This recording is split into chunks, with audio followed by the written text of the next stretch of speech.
nommé membre du conseil d'administration de Kering, Tidjane présidera par la même occasion le comité d'audit de la holding. Kering en chiffres. Création 1962. Date clé 1988, entrée en bourse. 1994, devient Pinot Printemps Redoute. 1999, rachat de Guxi Group, 42% des parts. En 2006, le groupe cède le Printemps à la REIF. 2013, création de Kering. Fondateur François Pinault. Direction président François-Henri Pinault. Actionnaire Artémis, 40,9%. Institutionnels internationaux, 46,5%.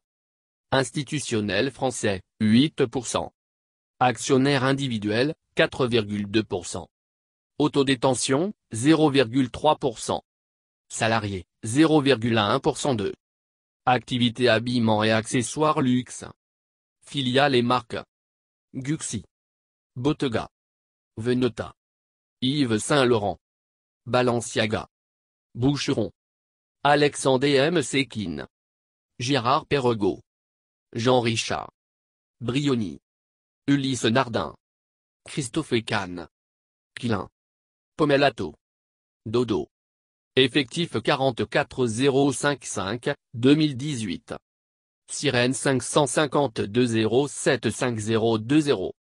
Capitalisation 47,9 milliards d'euros, octobre 2018. Chiffre d'affaires en augmentation 15,883 milliards d'euros, 2019. Plus 16,2%. Résultat net en augmentation 3,211 milliards d'euros, 2019. Plus 15,1%. Au risque de décevoir ses supporters en Côte d'Ivoire, qui le voyaient déjà embrasser un destin politique, après son départ forcé de Crédit Suisse, Tidjane Thiam semble décidé à poursuivre sa carrière dans le milieu des affaires.